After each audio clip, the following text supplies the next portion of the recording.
Good morning class. आज हम हमारे नए टेस्ट पेपर का सॉल्यूशन बनाते हैं। हमारा जो टेस्ट फॉर्म नंबर है वो हमारे पास है 024894। आज हम क्या करते हैं, इसके मैथ्स के पूरे 25 क्वेश्चंस का एनालाइज करते हैं। तो चलिए करते हैं आज के पेपर को स्टार्ट। आज के पहले क्वेश्चन से। पहला क्वेश्चन ये रहा हमारी स्क्रीन पर।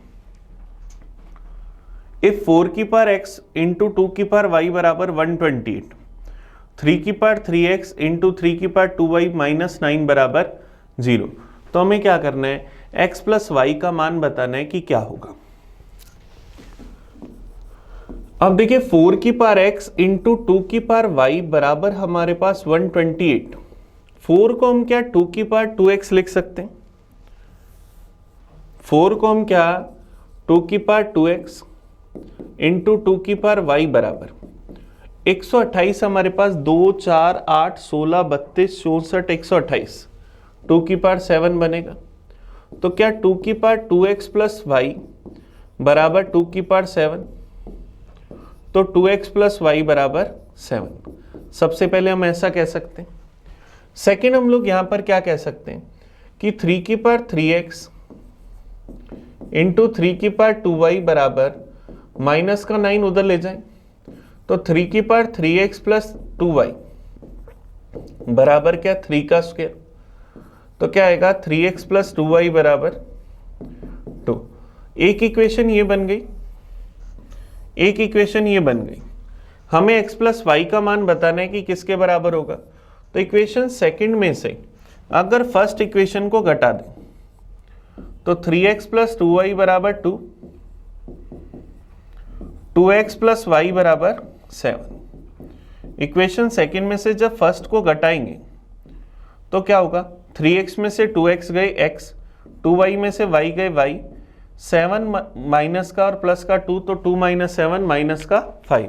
तो हमारा आंसर क्या जाएगा, x प्लस वाई बराबर माइनस का 5। ये हमारा आंसर आ गया।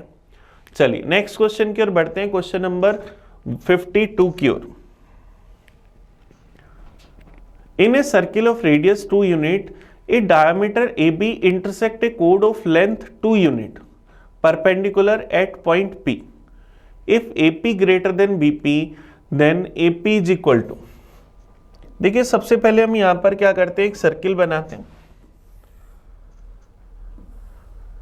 इस सर्किल के अंदर हमारे पास इस सर्किल के ये डायामीटर है, एक यहां पर इसकी कोड है। अब देखो हम लोगों को नाम दे रखे, ए बी इसका व्यास है, ये इसको पी बिंदु पर काटती है, ये 90 डिग्री। हमें पता है इस जीवा की लंबाई है 2 इकाई, तो 2 इकाई जीवा की लंबाई है, तो इसको 2 बराबर भागों में बांटेंगे, तो ये 1 और 1। ये सर्किल का सेंटर होगा। ओ ए कितना होगा 2। हमें ओपी और फाइंड करना है। एपी क्या होगा, एओ प्लस ओपी। तो एओ तो कितना है 2, हमें ओपी और चाहिए। ओ को अगर मैं इस बिंदु से मिला दूं तो ये क्या होगी 2। अब ये 2 है, ये 1 है, तो ये कितनी होगी √3। राइट एंगल ट्रायंगल में पाइथागोरस थ्योरम लगा दी। 2 का स्क्वायर 4 माइनस 1 3, तो √3। तो ओपी की लेंथ √3, तो एपी क्या आ जाएगी 2 प्लस √3। तो हमारा आंसर क्या आ जाएगा, ऑप्शन ए। ऑप्शन ए इसका सही आंसर आ जाएगा। चलिए नेक्स्ट क्वेश्चन पर चलते हैं, 53 पर। A circular path is made from 2 concentric circular ring in a such a way that the smaller ring when allowed to roll over the circumference of the bigger ring, it take 3 full revolution. If the area of the pathway is equal to the n time of the area of small ring, then n is equal to। हमने क्या करा, एक वर्ताकार पथ को बनाया 2 सेकेंद्रीय वर्तों के विलय से। देखिए एक सर्किल हमारे पास ही, दूसरा सर्किल अपन यही बना लेते हैं।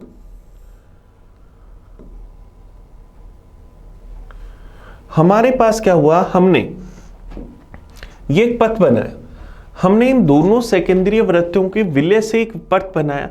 जब छोटे विलय को बड़े विलय की परिधि पर घुमाया जाता है तो वह पूरे 3 चक्कर लगाते हैं। अब इस बात का मतलब समझते हैं। छोटे वाले सर्किल की रेडियस स्मॉल आर, बड़े वाले सर्किल की रेडियस कैपिटल आर। जब छोटे वाले सर्किल को मैं इसकी सरकमफ्रेंस पर घुमाता हूं तो पूरे 3 चक्कर लगाता है।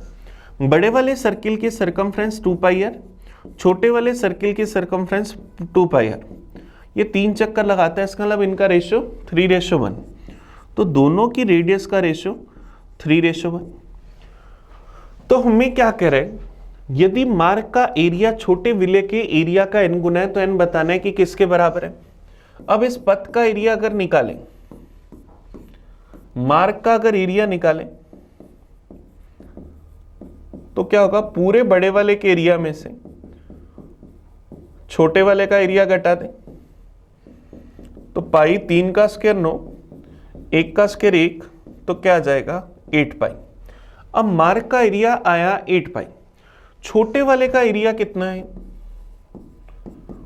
पाई आर स्क्वायर पाई, तो n गुना है तो n का मान क्या है 8 पाई अपॉन पाई, तो कितने गुना है 8 गुना, तो n किसके बराबर आ जाएगा 8 के। कि पथ का एरिया तो आया 8 पाई, अंदर वाले का एरिया पाई, तो 8 पाई पाई का कितने गुना हुआ 8 गुना, तो n किसके बराबर आ गया 8 के। मीन क्या कहना चाह रहा है कि इसको जब छोटे वाले सर्किल को इस बड़े वाले सर्किल पर घुमाया जाएगा तो ये पूरे 3 चक्कर लगा लेगा। इसका मतलब क्या हुआ, बड़े वाले की सरकमफ्रेंस छोटे वाले की क्या है 3 गुना। चलिए नेक्स्ट क्वेश्चन पर चलते हैं, क्वेश्चन नंबर 54 पर। A rhombus is formed by joining the midpoint of the side of a rectangle in a suitable order. If the area of rhombus is 2 square unit, then the area of rectangle is। अब अगर हम किसी rectangle की भुजाओं के मध्य बिंदुओं को मिलाकर, साइड के मिड पॉइंट्स को मिलाकर अगर अपन यहां पर कोई एक ट्रेंगल बनाते हैं, क्वाड्रिलेटर बनाते हैं, जिसको हम बोल रहे हैं रोम्बस, समचतुर्भुज, तो क्या होगा, इसका एरिया पूरे के एरिया का आधा होगा। समचतुर्भुज का एरिया अगर 2 तो बाहर वाले का एरिया भी 2, तो पूरे आयत का एरिया 2 × 2, 2 का स्क्वायर या 4 वर्ग इकाई, क्योंकि ये क्या होगा पूरे के एरिया का हाफ होगा। पूरा एरिया 1 है तो ये आधा होगा, तो 1/2 की वैल्यू 2, तो 1 की वैल्यू 4, तो आंसर क्या आ जाएगा ऑप्शन बी। चलिए नेक्स्ट क्वेश्चन पर बढ़ते हैं 55 पर। Find the compound interest generated by sum 36,000 at the rate of 16 say 2/3%, interest compounded annually in 1 year 73 days। हमें क्या करना है, 36,000 रुपए का 16 सही 2/3% की दर से 1 साल 73 दिन का CI बताना है कि क्या होगा। चलिए ट्री मेथड अगर यूज करें तो पहले साल 36,000 का पूरा 16 से ही 2/3% या 1/6 मिलेगा, 1/6 मतलब 6,000।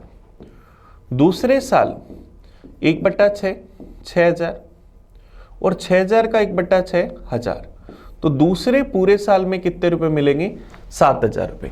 लेकिन 73 दिन का मतलब क्या हुआ 73/365 ईयर या 1/5 साल।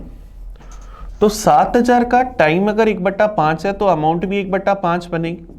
7,000 का 1/5 1,400 रुपए। तो पहले हमें मिले 6,000 रुपए, फिर हमें मिले 1,400 रुपए, तो टोटल अमाउंट कितनी आ गई 7,400। तो 1 साल 73 दिन का ब्याज क्या हुआ 7,400 रुपए। ये हमारे पास आंसर आ गया।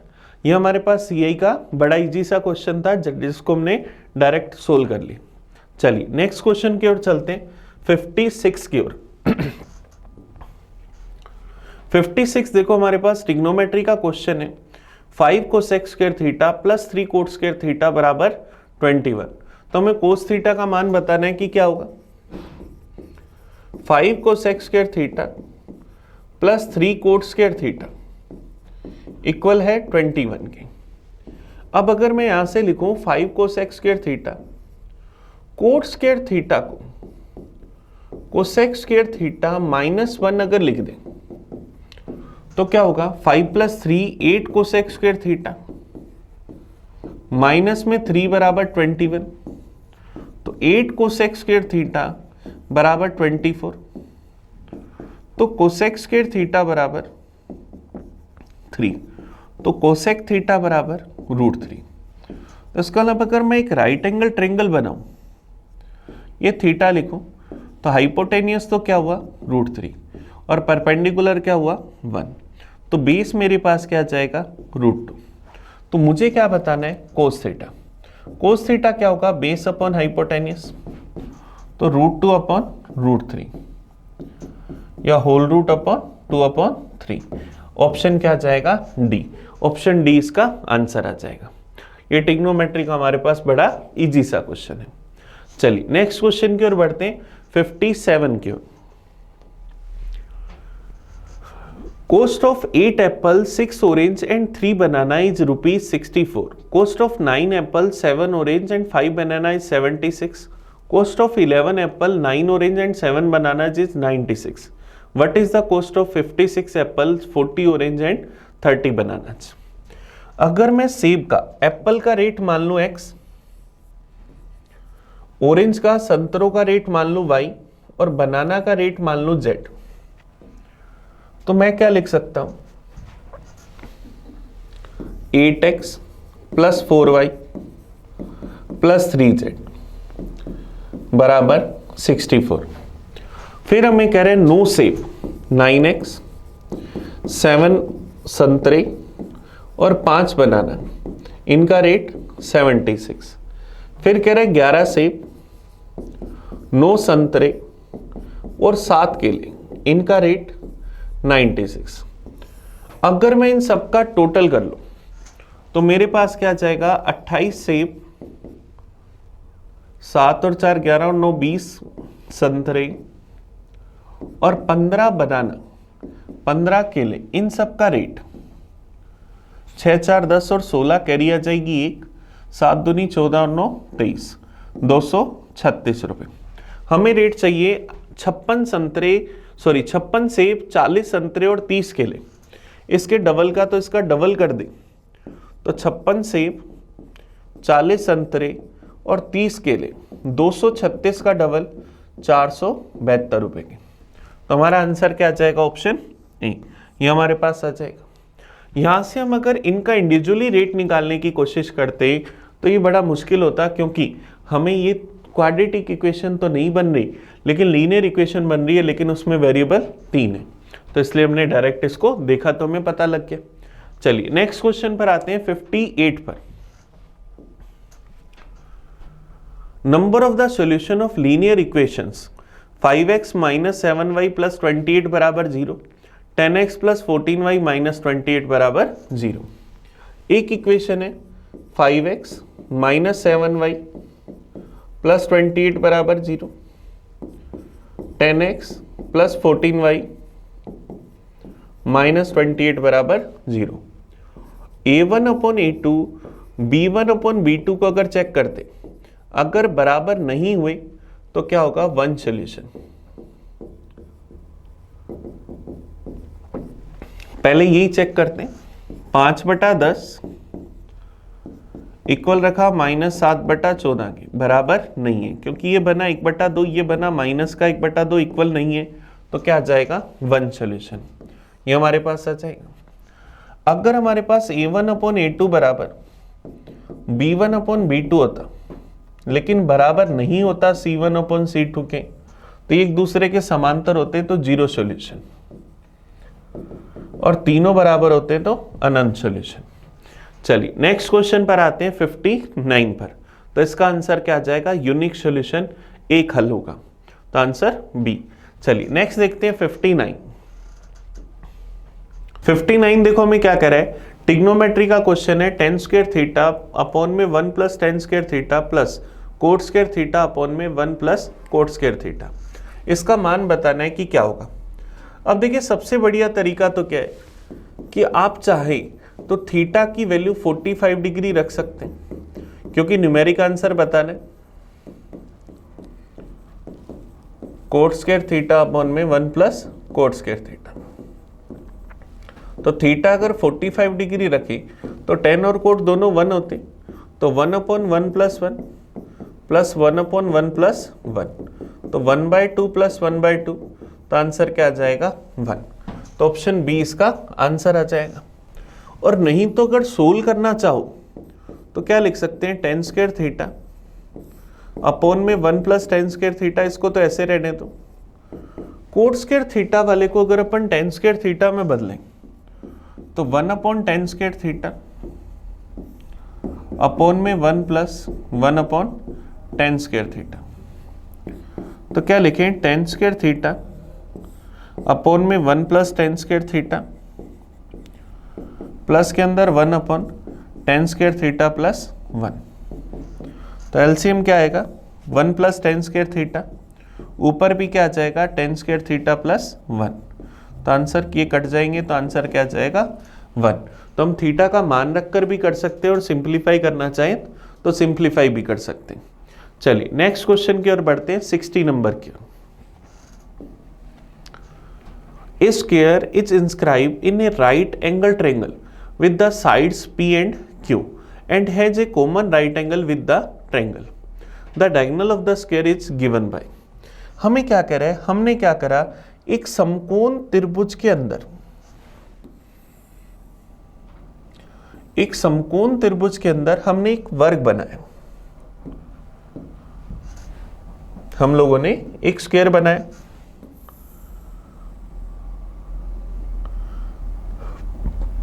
जिसका एक कोण समकोण के साथ में ही है। अब इसकी भुजाएं हमें दे रखी हैं P और Q, तो हमें क्या करना है, इस स्क्वायर का डायगोनल विकर्ण बताना है कि क्या होगा। इसकी भुजा अगर A लिखें तो स्क्वायर की भुजा क्या होगी, बेस इंटू हाइट अपॉन में बेस प्लस हाइट, ये हमारे पास होती।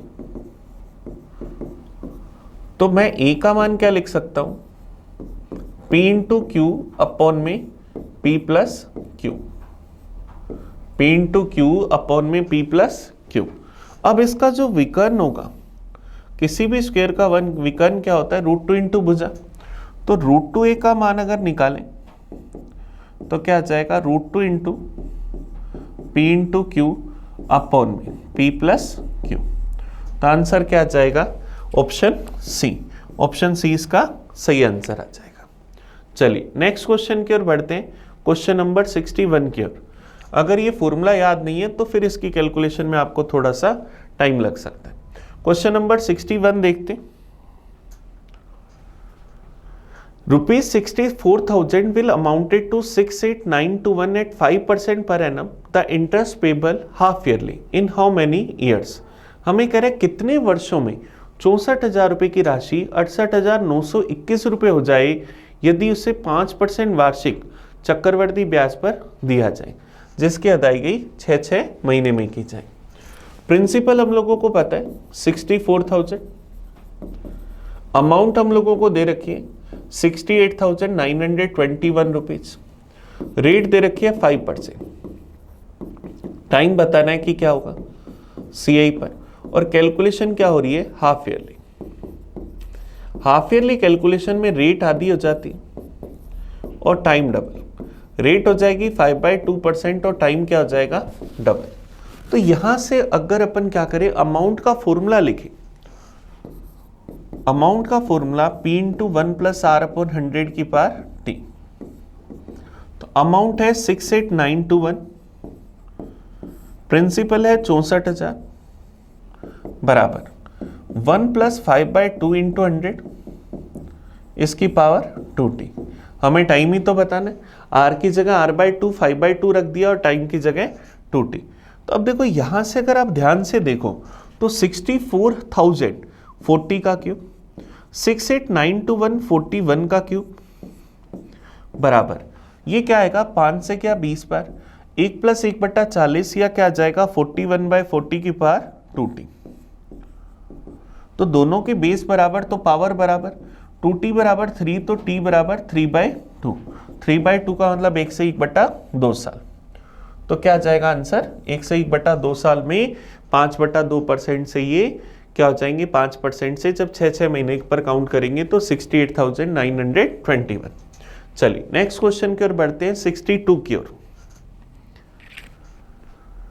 A trader sell 20 kg of the sugar at ₹400 a customer asks 20% discount and he agreed it, but instant of 1 kg he give 4% less sugar, find the effective discount. कह रहे एक विक्रेता 400 रुपये में 20 kilogram चीनी बेचता था, क्रेता ने 20% का बटा मांगा, विक्रेता राजी हो जाता है और 1 किलोग्राम से 4% कम देते हैं, तो वास्तविक डिस्काउंट बताना है कि क्या है। अब 400 रुपए की 20 kg चीनी, तो 1 kg चीनी की कितने की बेचता था, 20 रुपीज की। इनिशियल उसका सेलिंग प्राइस था 20 रुपीज पर केजी, 1 kg या 1000 ग्राम। अब उसने 20% का डिस्काउंट दे दिया, 20 का 20% 4 रुपए का डिस्काउंट दिया, इसका मतलब बेची कितने में, 16 रुपए में। 4% कम, 1000 का अगर 4% निकालो तो 40 ग्राम, 40 ग्राम कम बेची तो कितनी बेची, 960 ग्राम। अब 16 रुपए की कितनी बेचती, 960 ग्राम। तो अब डिस्काउंट बताने कि एक्चुअली में डिस्काउंट क्या था, तो 1 ग्राम का सेलिंग प्राइस निकालो तो 20/1000। अब 1 ग्राम का सेलिंग प्राइस निकालो तो 16/960। 0 से 0 गया, 2 से गया 50 पर, 16 से गया 60 पर, तो 1/50 अनुपात में 1/60। 0 से 0 कट गया, एग्जैक्ट रेशो के लिए 30 से गुना करा तो 6:5। जो चीज पहले 6 में बेचते थे वो एक्चुअली में कितने में बेच रहे हैं, 5 में। कितना डिस्काउंट दे रहे हैं, 1 का, कितने पर, 6 पर। परसेंटेज में चाहिए, इंटू करा 100% से, 1/6 की वैल्यू 16 से ही 2/3% या 16.66%। ये उसका क्या गया, डिस्काउंट आ गया। तो आंसर क्या आ जाएगा, ऑप्शन बी। चलिए नेक्स्ट क्वेश्चन की ओर बढ़े। ये हमारे पास प्रॉफिट लॉस का क्वेश्चन था जिसमें हमें एक्चुअल डिस्काउंट निकालना था। नेक्स्ट क्वेश्चन देखते हैं 63 number. 2 men A and B cover a distance of 21 km from P to Q at the speed of 3 km/h and 4 km/h respectively. When B reaches at point Q, he returns and meet at point C to A. Find the distance of C from P. हमें देखो क्या कह रहे हैं, दो लोग हैं ए और बी, दो लोग हैं ए और बी, वो क्या करते, वो हम लोगों को दे रखा है कि पॉइंट पी से पॉइंट क्यू की ओर जाते हैं। पी से क्यू की दूरी 21 किलोमीटर। ए यहां से चलता है 3 km/h की स्पीड से, बी यहां से चलता है 4 km/h की स्पीड से। बी जैसे ही क्यू पर पहुंचता है वो वहां रुकता नहीं है, वापस चलना शुरू करता है और किसी एक पर्टिकुलर पॉइंट सी पर ए को सामने से मिल जाता है। तो हमें पी से सी की दूरी बतानी है कि क्या होगी। अब देखिए मिलने का टाइम क्या होता है, relative distance upon relative speed. दोनों के बीच में रिलेटिव डिस्टेंस 21 और 21 42। रिलेटिव स्पीड दोनों अपोजिट डायरेक्शन में मिल रहे तो 7, तो कितने समय बाद मिल जाएंगे, 6 घंटे बाद। तो ये 6 घंटे में 3 की स्पीड से 6 घंटे में कितनी दूरी तय करेगा, 3 × 6 18 किलोमीटर। तो इसका मतलब क्या हो जाएगा, पी से सी के बीच की दूरी 18 किलोमीटर। ये हमारा आंसर आ जाएगा। तो ऑप्शन सी हमारा सही आंसर आ गया। चलिए नेक्स्ट क्वेश्चन देखते हैं, क्वेश्चन नंबर 64 की ओर। ये हमारे पास टाइम एंड डिस्टेंस का क्वेश्चन था जिसमें हमें फॉर्मूला यूज करा, टाइम बराबर relative distance upon relative speed. अगर आप ऐसे भी नहीं करना चाहते तो आप ये भी कर सकते हो कि दोनों सेम टाइम पर चलेंगे, दोनों के मिलने तक दोनों का क्या ट्रेवल टाइम सेम होगा। अब जब टाइम सेम होता है, जब हमारे पास टाइम सेम होता है तो स्पीड और डिस्टेंस डायरेक्टली प्रोपोर्शनल होते हैं। तो ए और बी की स्पीड का रेशो 3:4 है, तो डिस्टेंस का रेशो भी क्या होगा, 3:4। टोटल वो 21 और 21 कितना चलेंगे, 42 किलोमीटर। तो ए की डिस्टेंस निकाले तो 42/7 × 3, तो क्या आ जाएगा 18 किलोमीटर। तो आंसर क्या आ जाएगा, ऑप्शन सी। चलिए नेक्स्ट क्वेश्चन की ओर बढ़ते हैं, 64 की ओर। 64 देखो हमें क्या करें, A and B can do a work in 72 days, B and C do in 120 days and C and do in 90 days.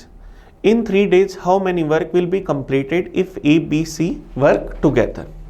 हमें कह रहे A और B मिलकर एक काम को 72 डेज में करते, B और C मिलकर 120 दिन में, और C और A मिलकर 90 दिन में। तो हमें बताना है तीनों मिलकर इस काम को 3 दिन में कितना कर देंगे। चलिए कोशिश करते, सबसे पहला काम टोटल वर्क निकालते। टोटल वर्क क्या जाएगा 360। ए बी की एफिशिएंसी 5, बी सी की एफिशिएंसी 3 और सी और ए की एफिशिएंसी 4। तो अगर मैं इन सबकी एफिशिएंसी का यहां से टोटल निकालूं तो मेरे पास इन सबका टोटल क्या आ जाएगा 12। काम करने वाले 2 ए हैं, 2 बी हैं और 2 सी हैं। 5 पेड़ ए बी ने लगाए, 4 बी सी ने, 3 बी सी ने और 4 सी ने। तो ए 2 बार आया, बी 2 बार आया और सी भी 2 बार आया। तो 2 ए 2 बी और 2 सी की एफिशिएंसी 12, तो ए बी सी तीनों की एफिशिएंसी 6। तीनों रोज 6 पेड़ लगाते हैं, तो 3 दिन में कितने पेड़ लगाएंगे 6 तिये 18। अब 18 पेड़ लगाए कितने में से 360 में से, लेकिन 360 तो हमने माना, तो 18 पेड़ लगे 360 में से, तो 18/360 या 1/20 भाग, 1/20 भाग काम हो गया। अब कोई कुछ भी माने, हमेशा एक काम हो गया 20 में से, तो कोई भी मानेगा तो ये फ्रैक्शन में हमेशा सेम रहेगा 1/20 भाग। चलिए नेक्स्ट क्वेश्चन की ओर बढ़ते हैं, क्वेश्चन नंबर 65 की ओर। देखिए 65 हमें क्या करें, there are 2 temples, one on the each bank of the river just opposite to each other. One temple is 54 meter height. From the top of this temple, the angle of the depression of the top and foot of the other temple are 30 and 60 degree. Then the height of temple is. हमें कह रहे हैं एक नदी के 2 किनारों पर 2 temple हैं। एक टेम्पल की हाइट है 54 मीटर। इसके टॉप से दूसरे टेम्पल के टॉप का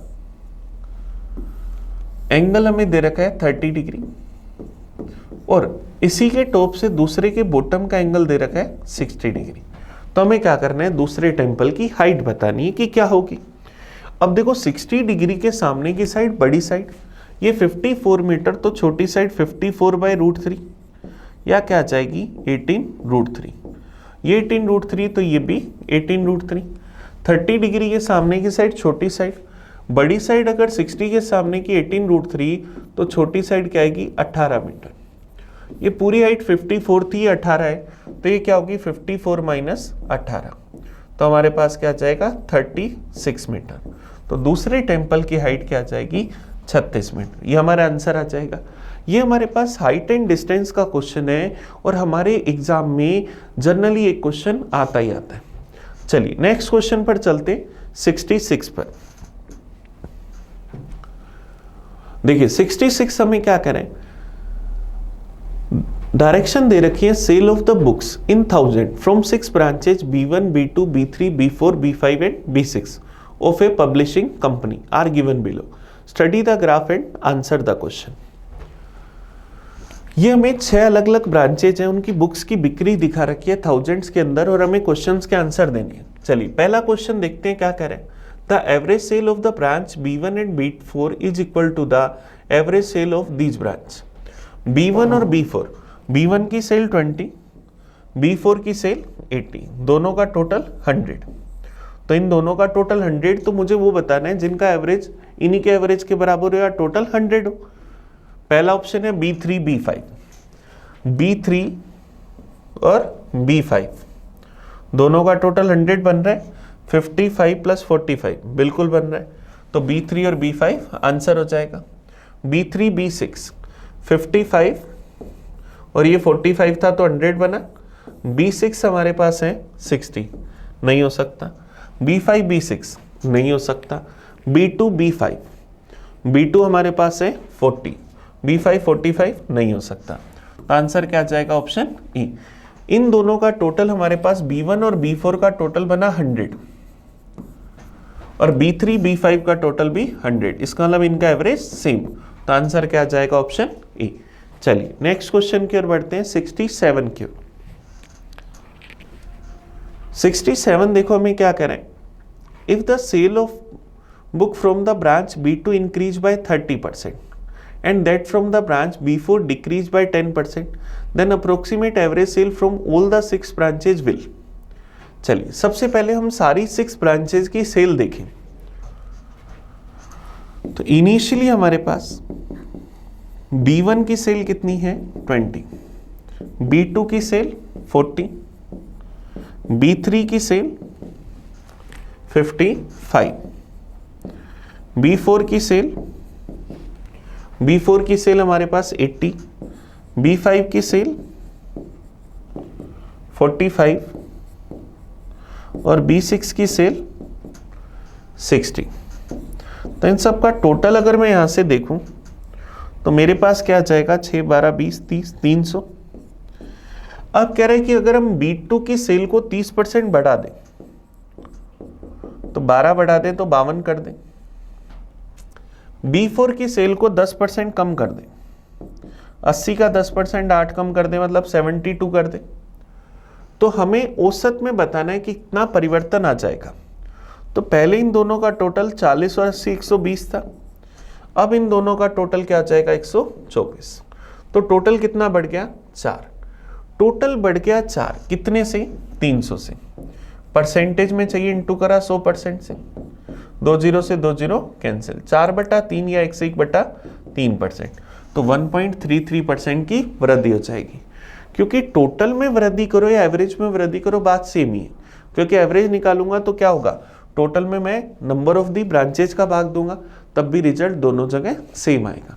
तो टोटल बढ़ गया 1.33%, ये ऑप्शन ए आ जाएगा। नेक्स्ट देखते हैं क्वेश्चन नंबर 68। हमें कह रहे हैं, क्वेश्चन में दे रखा है if each branch can increase the sale of book by 2% then the total number of the book sold by the company will be. अभी हमने चेक करा था कंपनी की टोटल सेल 300 थी, 2% से अगर बढ़ा दें तो 300 का 2% 6 बढ़ा देंगे तो क्या आ जाएगी? 306। आंसर क्या आ जाएगा? Option B. चलिए ये हमने DI के तीनों क्वेश्चन करे, तीनों क्वेश्चन बड़े इजी से थे। चलिए नेक्स्ट क्वेश्चन पर चलते हैं, 69 पर। अनिल एक निश्चित दूरी बस द्वारा 9 घंटे में तय करता है। वापसी के दौरान वह कार से यात्रा करता है और उसकी गति बस की गति से 27 किलोमीटर प्रति घंटा अधिक है, इसलिए वह बस से 3 घंटे कम समय लेता है। तो अनिल द्वारा तय की गई कुल दूरी बतानी है कि क्या होगी। अब देखो वो जितनी दूरी गया उतनी दूरी वापस आएगा, इसका मतलब क्या हुआ? डिस्टेंस क्या है? कांस्टेंट। और जब डिस्टेंस कांस्टेंट होती है तो स्पीड और टाइम क्या होते हैं? Inversely proportional. हमें पता है अनिल को इनिशियली जाने में इनिशियल उसका टाइम कितना था? 9 घंटे। वापस जब आया उसको 3 घंटे कम लगे कि बाद में उसका अब टाइम कितना है? 6 घंटे। 3 घंटे कम लगे तो मतलब 6 घंटे लगे। तो टाइम का रेशियो 3:2, तो स्पीड का रेशियो क्या होगा? Just opposite 2:3। दोनों में डिफरेंस 1 का, 1 की वैल्यू 27 तो 2 की वैल्यू 54 और 3 की वैल्यू 81। 54 किलोमीटर पर आवर की स्पीड से गया था और 81 किलोमीटर पर आवर की स्पीड से वापस आया। डिस्टेंस पता नहीं, 54 की स्पीड से अगर 9 घंटे चलोगे तो कितना चलोगे? 9 चौक 36, 486 किलोमीटर। 486 गए तो 486 वापस भी आएंगे, तो टोटल चली गई दूरी 972 किलोमीटर। तो आंसर क्या जाएगा? ऑप्शन ए, 972 किलोमीटर उसने कुल दूरी तय करी। बस मेन पॉइंट क्या यूज करा कि डिस्टेंस कांस्टेंट है। चलिए नेक्स्ट क्वेश्चन देखते हैं, 70 देखो हमें क्या दे रखा है, हमें इसे सिंप्लीफाई करना है कि क्या होगा। चलिए सोल्व करते। x प्लस वाई माइनस में, पहले अंदर वाले ब्रैकेट सोल्व कर ले। z माइनस, माइनस को अगर अंदर ले जाऊं तो plus x minus y plus z minus में। इस टर्म को अगर सोल्व करूं, x माइनस वाई, माइनस को अंदर ले जाएं तो z प्लस x माइनस का y। प्लस में जेड, तो क्या आएगा एक्स प्लस वाई माइनस में, इस अंदर वाली टर्म को सोल्व करें, z plus x minus y plus z minus x plus y minus z minus x plus y plus में जेड। तो अब देखो जो टर्म कट जाए, y से y कट गया, x से x कट गया, z से z कट गया, हमारे पास क्या बचा, z minus x plus y. तो x प्लस वाई माइनस को अंदर लिखा z minus x plus y और प्लस का y वैसे का वैसे। तो यहां से x plus y minus z plus x minus y plus z, plus का जेड माइनस का जेड गया, y से y गया, तो x प्लस एक्स 2x। तो आंसर क्या आ जाएगा, ऑप्शन सी, ये हमारे पास आ जाएगा। हमें सिर्फ और सिर्फ यहाँ से ब्रैकेट सोल्व करने थे और ये सिंप्लीफिकेशन का बड़ा इजी सा क्वेश्चन हुआ, हमें सिर्फ और सिर्फ वैल्यू निकालनी थी। चलिए नेक्स्ट क्वेश्चन की ओर देखते हैं, क्वेश्चन नंबर 71 की ओर। 71 देखो हमारे पास एलजेब्रा का क्वेश्चन है, हमें क्या दे रखा है, A square plus B square minus A B बराबर 55.56% of 54 and A plus B का होल क्यूब बराबर 512। तो A cube plus B cube चाहिए, एक तो दे रखा है ए प्लस बी का होल क्यूब बराबर 512, तो ए प्लस बी क्या बनेगा, 512 का क्यूब रूट करूंगा तो 8। नेक्स्ट हमें दे रखा है A square plus B square plus minus A B equal है 54 का 55.56%, 55 से 5/9, 1/9 की वैल्यू के हिसाब से ये क्या बना 5/9, 1/9 होता है 11 से 1/9%, तो 5/9 क्या बनेगा, 55 से ही 5/9% या 55.56%। तो 5/9, तो ये 9 से क्या 6 बार 5 6 30। हमें क्या फाइंड करना है, A cube plus B cube. A cube plus B cube क्या होता है, ए प्लस बी इंटू में A square plus B square minus में A B. A plus B कितना 8, A square plus B square minus A B कितना 30, 8 गुना 30 240। तो answer क्या आ जाएगा, ऑप्शन ए। इसका सही आंसर क्या आ गया, ऑप्शन ए आ गया। चलिए नेक्स्ट क्वेश्चन देखते हैं, 72 नंबर। देखिए 72 नंबर हमें क्या कह रहा है, निम्नलिखित में से कौन सा विकल्प न्यून कोणीय त्रिभुज की भुजाओं को दर्शाता है, which of the flowing represent the side of an acute angle triangle. अब न्यून कोण त्रिभुज में क्या होता है, दो भुजाओं के वर्गों का योग हमेशा तीसरी भुजा के वर्ग से बड़ा होता है। चलिए चेक कर लेते हैं। पहला ऑप्शन है 6 9 16, 6 का स्क्वायर 36, 9 का स्क्वायर 81, 16 का स्क्वायर 256। तो ये तो छोटा हो रहा है, तो ये तो गलत है। 5 12 13 तो ट्रिपलेट रेशियो है ही राइट एंगल ट्रायंगल का। नेक्स्ट चेक करते हैं 7 8 10, 7 का स्क्वायर 49, 8 का स्क्वायर 64, 10 का स्क्वायर 100। इन दोनों का टोटल 100 से ज्यादा है, इसका मतलब ये न्यून कोण त्रिभुज की भुजाओं को रिप्रेजेंट कर रहा है 7 8 और 10। चलिए नेक्स्ट क्वेश्चन देखते हैं, 73 नंबर। छायांकित भाग का क्षेत्रफल 150 सेंटीमीटर स्क्वायर है, तो छायांकित भाग का क्षेत्रफल बताना है कि क्या होगा। अब देखिए ये एंगल हमें दे रखा है 135 डिग्री, तो ये भी 135 डिग्री, तो छायांकित भाग नॉन शेडेड रीजन का टोटल एंगल 270 डिग्री। 270 डिग्री के लिए एरिया 150 सेंटीमीटर स्क्वायर, तो पूरा एंगल 360, तो बचा कितना 90 डिग्री। तो 90 डिग्री के लिए क्या होगा, 150 बटा 270 डिग्री इंटू 90। तो 90 डिग्री से गया एक बार, ये गया 3 बार, तो 150 बटा 3 50। तो आंसर क्या आ जाएगा 50। तो हमारे पास क्या आ जाएगा, छायांकित भाग का एरिया 50 सेंटीमीटर स्क्वायर, ये हमारे पास आ जाएगा। ये तो बस देखते ही होने वाला क्वेश्चन है। चलिए नेक्स्ट क्वेश्चन पर बढ़ते हैं, 74 पर।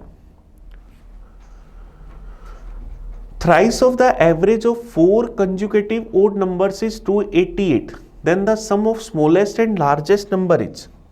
हमें कह रहे हैं 4 लगातार विषम संख्याओं के 3 गुना औसत 288 है, एवरेज का 3 गुना 288 है, तो एवरेज क्या होगा, 3 का भाग दे दें, 9 3 27 96। अब 4 कंटिन्यू ओड नंबर्स का एवरेज अगर 96 है तो क्या होगा, इसमें नंबर्स 2 इससे छोटे होंगे और 2 बड़े, तो 95 93 97 और 99। हमें क्या करना है, सबसे छोटे और सबसे बड़े का योग बताना है, तो 93 प्लस 99 तो क्या आ जाएगा 192, ये हमारा आंसर आ जाएगा। तो ऑप्शन क्या आ जाएगा, बी, सबसे छोटे और सबसे बड़ी संख्या का योग 192। चलिए नेक्स्ट क्वेश्चन देखते हैं, 75 नंबर हमारे पेपर का last question. a plus 1/a equal to 42 का 14.29%, तो a square plus B square के इकाई के अंक के वर्ग का आधा क्या होगा। a प्लस 1/a बराबर 42 का 14 से 2/7% मतलब 1/7, 14 से 2/7% 1/7 होता है, या 14.29% 1/7 होता है, तो 42 का 1/7 मतलब 6। a प्लस 1/a बराबर अगर 6, तो a square plus 1/a square अगर मैं कर दूं तो क्या आ जाएगा, 36 माइनस 2 34। तो हमें कह रहे हैं इसके यूनिट डिजिट कितना हुआ, 4, इसके आधे का, इकाई के अंक के वर्ग का आधा। हमें क्या कह रहे हैं, then find the 50% of the square of unit digit. इकाई का अंक यूनिट डिजिट कितना बना, 4, 4 का अगर मैं स्क्वायर करूं तो क्या आया 16, 16 का आधा क्या होगा 8, तो क्या आंसर आ जाएगा, ऑप्शन सी, ये हमारा आंसर आ जाएगा। चलिए तो हमने क्या करा, आज के पेपर के पूरे 25 क्वेश्चंस का एनालाइज करा। आप इस वीडियो को अच्छे से देखना, आपको कहीं भी कोई डाउट हो, परेशानी हो तो मुझे मैसेज करना, मैं आपको उसका रिप्लाई करूंगा। चलिए हम मिलेंगे अगले पेपर में अगली वीडियो के सॉल्यूशन के साथ। मैं आपका अपना प्रिंस, तब तक थैंक यू।